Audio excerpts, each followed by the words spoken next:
भीड़ भाड़ वाली सड़क थी। धूल, पसीना और शोर सब कुछ मिलकर एक अजीब सा कोलाहल बना रहे थे। उसी सड़क के किनारे एक औरत खड़ी थी, हाथ में एक टूटा हुआ कटोरा, शरीर पर पुराने कपड़े और चेहरा ऐसे जैसे कई सालों से। उस औरत का नाम था अनीता। कभी उसकी जिंदगी भी खुशियों से भरी हुई थी। शादी उसकी एक अतुल नाम के लड़के से हुई थी। देखने में बेहद खूबसूरत था। अनीता उससे बहुत प्रेम करती थी और अतुल भी अनीता से बहुत प्रेम करता था। शुरू के दिन बहुत ही अच्छे से गुजर रहे थे, लेकिन जब अनीता गर्भवती हुई तभी से उसके रिश्ते में दरार पड़ने लगी। दरअसल अतुल के पड़ोस में एक लड़का रहता था जिसका नाम था महेंद्र। महेंद्र का स्वभाव बहुत अच्छा था। वो अक्सर अनीता के घर आता जाता था और अनीता की भी उससे बहुत बनती थी। अनीता की ही नहीं बल्कि अतुल के सभी घर वालों की उस लड़के से काफ़ी अच्छी बनती थी, क्योंकि उसका स्वभाव बहुत ही अच्छा था। वो कोई भी काम पड़ता तो सुन लेता था और इसी बात का फ़ायदा उठाकर अतुल के घर वालों ने अतुल को भड़काना शुरू कर दिया। उन लोगों ने दिमाग लगाकर अतुल के दिमाग में ये भरना शुरू कर दिया कि अनीता का उस महेंद्र नाम के लड़के से अफेयर चल रहा है, और ये बात अतुल के दिमाग में पूरी तरह से बैठ गई। उसके मन में ये बात घाव करने लगी और देखने में ऐसा लगता भी था कि अनीता उससे बहुत अच्छे से बात कर रही है और महेंद्र भी उससे अच्छे से बात कर रही है, लेकिन उसे ये नहीं दिखता था कि अनीता की नहीं बल्कि पूरे घर वालों की महेंद्र से बहुत अच्छे से बनती है, क्योंकि उसका स्वभाव ही ऐसा है। और ये बात उसके मन ही मन अंदर घूमने लगी। वो ये बात कह ही नहीं पा रहा था। एक दिन वो बहुत ही हिम्मत करके अनीता से कह बैठता है। वो उससे पूछने लगता है कि अनीता, जो तुम्हारे पेट में बच्चा पल रहा है कहीं ये उसका तो नहीं? क्योंकि मुझे ऐसा लगता है कि तुम उसके संपर्क में हो और तुम्हारा उससे कोई रिश्ता है। अब इतना सुनते ही अनीता के पैरों तले जमीन खिसक जाती है। उसे बहुत ही दर्द महसूस हो रहा था। वो कुछ बोल ही नहीं पा रही थी। उसे लग रहा था कि आखिर मैं क्या सफाई दूं? जब मेरा पति ही मुझसे ऐसी उम्मीदें कर रहा है तो मैं अपने बारे में क्या ही बोल सकती हूँ। वो रोते हुए कहती है, अतुल, मुझे तुमसे ऐसी बिल्कुल भी उम्मीद नहीं थी। तुम मेरे ऊपर इतना घटिया इल्जाम कैसे लगा सकते हो? अतुल ने अनीता से कहा, मुझे माफ करना अनीता, लेकिन ये बात मेरे मन में अंदर ही अंदर घाव किए जा रही थी। मुझे अंदर ही अंदर खत्म कर रही थी। मुझसे रहा नहीं गया और मैं तुमसे पूछ बैठा। ये जो भी हो, आज तुम मेरे सामने सच ही बोलना। जो सच हो तुम मुझे वो बता दो। मुझे सच स्वीकार है, झूठ बिल्कुल भी स्वीकार नहीं है। अब अनीता को समझ नहीं आ रहा था कि वो आखिर क्या बोली। वो बिल्कुल भी गलत नहीं थी, लेकिन वो सही बोल ही नहीं पा रही थी।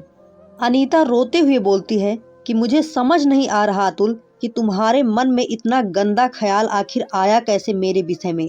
और दूसरी बात ये कि अगर तुम मुझे इस तरह से घटिया इल्ज़ाम मेरे ऊपर लगा रहे हो तो मैं तुम्हारी और अपने बच्चे की कसम खाकर कहती हूँ कि ये बच्चा सिर्फ हमारा और तुम्हारा है।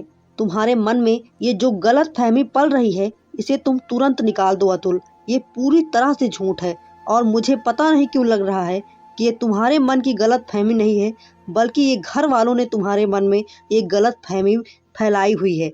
तुम ऐसा कैसे सोच सकते हो? तुम खुद मुझे अच्छे तरीके से जानते हो। अब उसके बाद अतुल चुपचाप अनीता की बातों को सुनता हुआ खड़ा था।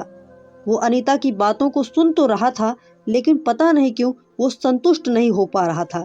उसे अब भी लग रहा था कि अनीता झूठ बोल रही है।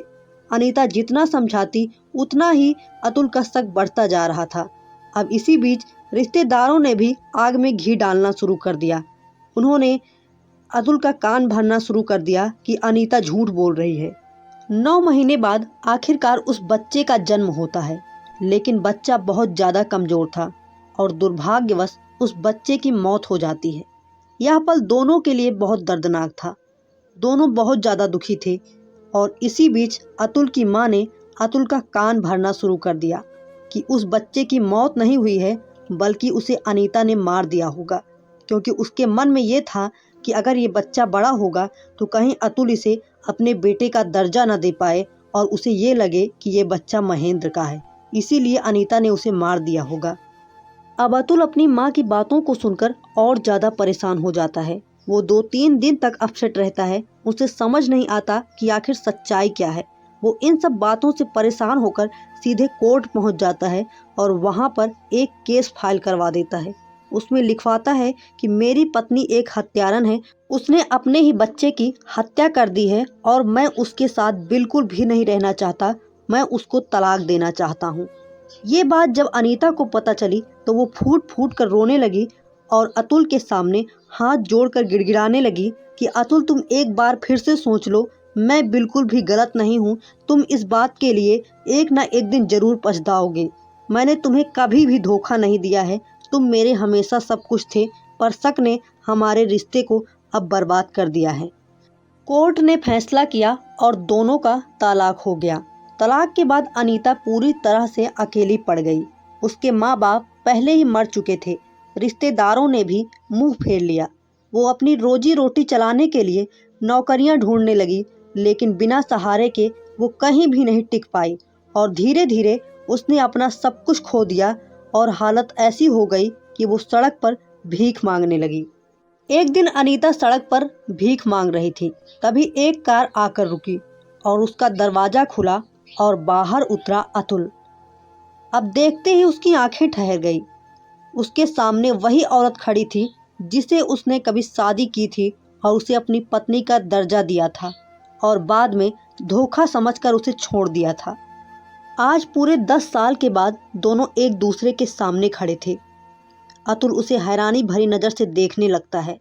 अनीता की भी नज़र उस पर पड़ जाती है और उसकी भी आंखें फटी की फटी रह जाती है। वो भी हैरान हो जाती है और हल्की सी उसे शर्म भी आने लगती है, लेकिन फिर भी वो मजबूत खड़ी हुई थी। उसने अपने आप को पूरी तरह से मजबूत कर लिया था। उसके बाद अतुल धीरे कदमों से चलकर उसके पास पहुंच जाता है। अतुल अनीता से धीमी आवाज़ में कहता है, ये क्या हालत बना ली है तुमने। उसके बाद अनीता सख्त आवाज़ में कहती है, इस हालत का जिम्मेदार कोई और नहीं है बल्कि तुम हो। मेरे बर्बादी के कारण तुम हो। तुम्हारे शक की वजह से आज मैं रोड पर आ गई हूँ। आज मेरे पास कोई नहीं है। मैं तब भी सही थी और आज भी सही हूँ। अतुल ने अनीता से गिड़गिड़ाते हुए कहा, अनीता, मैं तुम्हें इस हालत में नहीं देख पा रहा हूँ। जो भी पहले हुआ उसके लिए मैं तुमसे माफ़ी मांगता हूँ, पर मैं तुम्हें इस तरह से रोड पर भीख मांगते हुए नहीं देखना चाहता। क्या तुम मेरे साथ मेरे घर चलोगी? हम पुरानी चीज़ों को भूलकर एक नई जिंदगी की शुरुआत करेंगे। अब इतना सुनते ही अनीता की आंखों में गुस्सा उतर आया। वो चिल्लाते हुए बोली, नहीं अतुल, अब ऐसा तो बिल्कुल नहीं हो सकता। मैं तुम्हारे घर की चौखट पर लौटकर तो अब इस जीवन में कभी नहीं जाऊंगी। मैं तुम्हारे नाम पर नहीं जीना चाहती। भले ही मैं भीख मांग रही हूँ, पर मैं अपने पैरों पर खड़ी होना चाहती हूँ। अगर तुम सच में मेरी मदद करना चाहते हो तो मुझे अपने ऑफिस में एक काम दिला सकते हो, पर सहारे का नाम तो बिल्कुल मत दो। अनीता की बात सुनकर अतुल की आंखें भर आई। अगले दिन अनीता अतुल के ऑफिस जाती है। वो सबके लिए शुरू में एक अजनबी थी, लेकिन धीरे धीरे अनीता ने अपनी मेहनत से सबका विश्वास जीत लिया। वो दिन भर मेहनत करती और अपने पूरे काम को बहुत ही ध्यान से पूरा करती थी। एक शाम ऑफिस खाली होने लगा। अतुल ने अनीता के पास जाकर धीमे से कहा, अनीता, शायद हम पति पत्नी की तरह फिर से तो नहीं जी पाएंगे, लेकिन क्या हम एक अच्छे दोस्त बन सकते हैं? अनीता ने थोड़ी देर सोचा। कुछ देर के बाद सोचने के बाद वो हल्का सा मुस्कुराई और बोली, हाँ अतुल, यही रिश्ता हमारे लिए सबसे अच्छा होगा। मैं तुम्हारी पत्नी तो नहीं, लेकिन तुम्हारी एक अच्छी दोस्त जरूर बन सकती हूँ। हमारा रिश्ता भरोसे पर होगा, अब शक पर नहीं होगा।